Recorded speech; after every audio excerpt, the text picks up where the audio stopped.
Halo sobatku, selamat datang di channel Sobat Movie. Tempatnya review film paling asik dan menarik buat sobatku semua. Yang baru gabung, silahkan klik tombol subscribe ya dan nyalakan loncengnya, supaya kalian tidak ketinggalan film-film seru yang Mimin upload. Oke, gak usah berlama-lama lagi, langsung aja kita ke reviewnya. Gasken sob.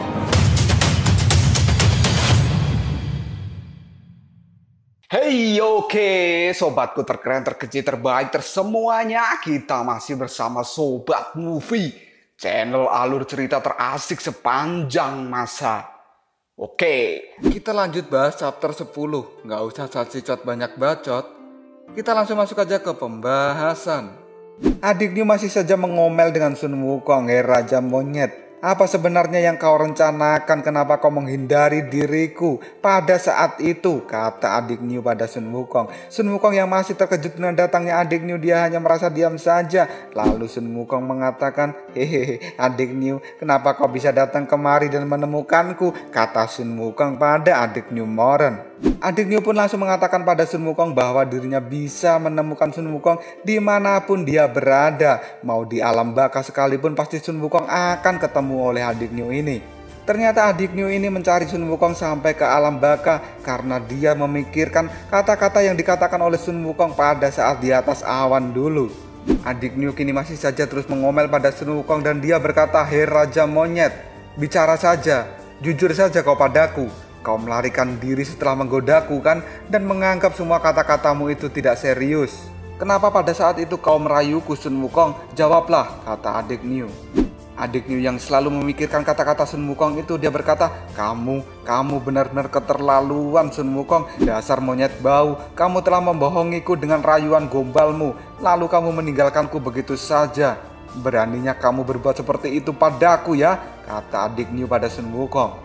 Adik New yang terlihat sangat marah pada Sun Wukong kini emosinya berubah total dan dia mengatakan, tapi aku masih tidak bisa melepaskanmu Sun Wukong. Adik New langsung berbalik badan dan dia memeluknya. Di dalam pelukannya itu kini adik New berkata, aku sungguh merindukanmu. Dan tiba-tiba saja adik New merasa kaget. Hah?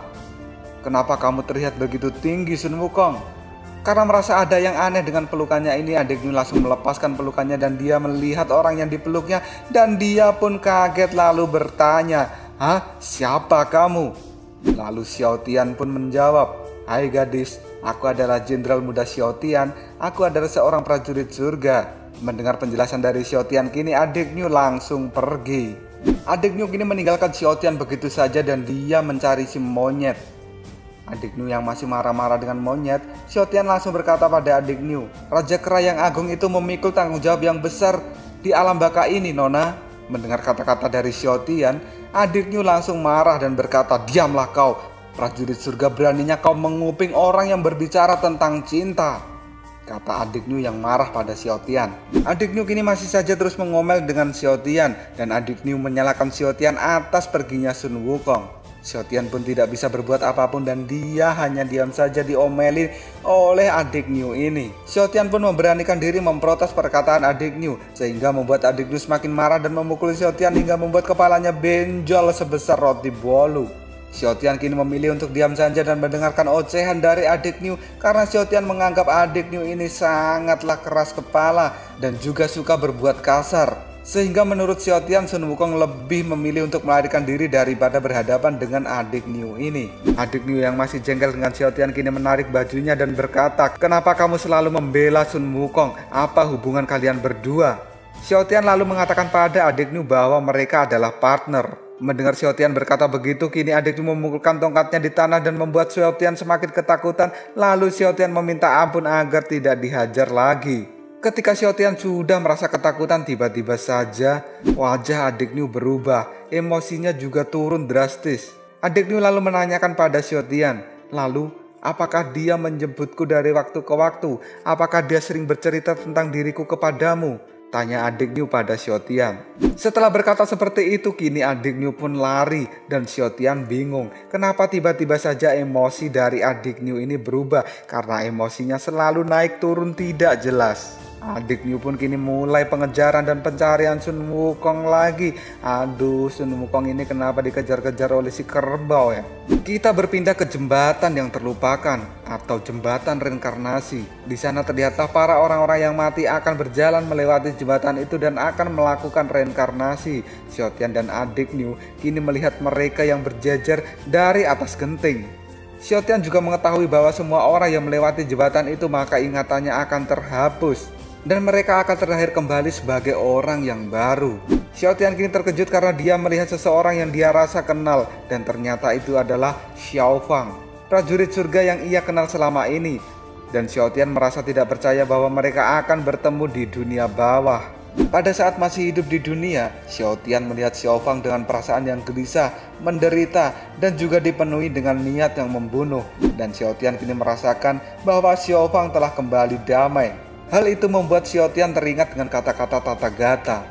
Sebelum menerima kematiannya, Xiaotian berjanji akan melayani Dewa Rulai. Dan pada saat itu Dewa Rulai mengatakan, untuk meringankan rasa sakitmu, aku hanya bisa mengirimmu kembali ke alam baka. Dan kamu akan mendapatkan kelahiranmu kembali, Xiaotian, kata Dewa Rulai pada Xiaotian. Xiaotian mengingat pada saat itu dirinya merasa sangat kesakitan karena rasa kesurupan yang dia rasakan. Dia pun berteriak meminta tolong pada Dewa Rulai untuk membebaskan dirinya. Sebelum mengirim Xiaotian ke alam baka, Dewa Rulai berpesan pada Xiaotian, temukanlah Jiu Quan dan berkatalah pada Sun Wukong untuk kembali ke dunia. Dan apakah semua itu dapat dicapai? Semua tergantung pada dirimu sendiri, Xiaotian, kata Dewa Rulai pada Xiaotian. Ketika akan menerima kematiannya, Xiaotian tersenyum bahwa dirinya akan kembali damai. Karena saat ini kedamaian dalam dirinya sudah direnggut oleh asap hitam yang merasuki dirinya. Melihat Xiaotian diam saja, kini adik New yang berada di samping Xiaotian langsung bertanya, "Hei, ada apa? Kenapa kau terlihat begitu gembira?" kata adik New. Di alam baka ini adik New malah merasakan lebih tenang daripada hidup di dunia yang penuh dengan hiruk pikuk. Dan adik New pun berkata bahwa dia akan tinggal untuk sementara waktu di alam baka ini untuk selalu bisa bersama dengan Sun Wukong. Xiaotian pun mengatakan bahwa ketenangan ini hanyalah sementara, karena di balik ketenangan ini pasti ada sesuatu yang tersembunyi menurut Xiaotian.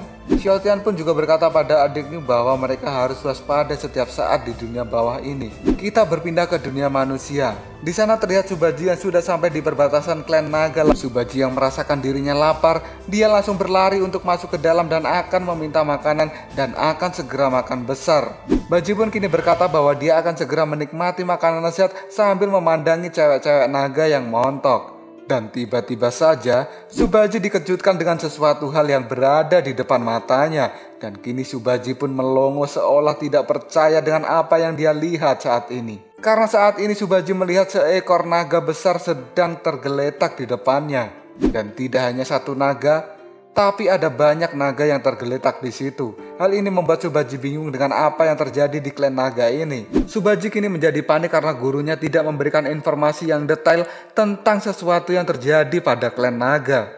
Dan kini terlihatlah para penduduk naga sedang mengurus naga-naga yang tergeletak tadi. Di sana juga terlihat ada Aosway yang sedang sibuk. Subaji yang melihat Aosway, dirinya langsung berlari dan mengejar Aosway. Tapi Aosway tidak memperhatikan Subaji karena dirinya sedang repot untuk mengobati para naga yang sedang kesurupan ini. Subaji pun mengejar Aosway dan dia berkata, "Hei, Aosway, di sini ada babi tua. Kenapa kau mengabaikanku?" Tiba-tiba salah satu naga sadar dari pingsannya dan dia mulai mengamuk.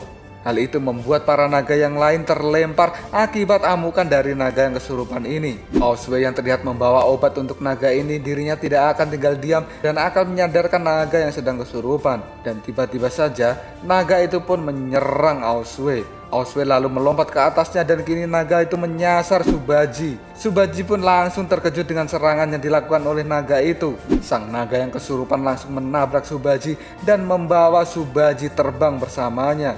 Dan kini terlihatlah Subaji tersangkut di kepala naga itu dan naga itu pun berputar-putar membawa Subaji terbang. Subaji yang merasa naga ini tidak segera berhenti, dia pun langsung memukul kepala naga itu dan membuatnya pingsan. Setelah naga itu pingsan, kini Aosway mendekatinya dan memberikan ramuan yang ia bawa. Ramuan itu pun diminumkan kepada naga itu dan berharap naga itu agar cepat sadar. Dan kini terlihatlah naga yang sudah meminum ramuan dari Aosway terlihat sudah agak tenang. Aoswe mengatakan bahwa ramuan ini hanya bisa bertahan selama 1 jam saja. Aoswe kini diam saja dan dia merasa bersedih dengan bencana yang menimpa klannya. Lalu di belakang Aoswe, Subaji pun memanggilnya.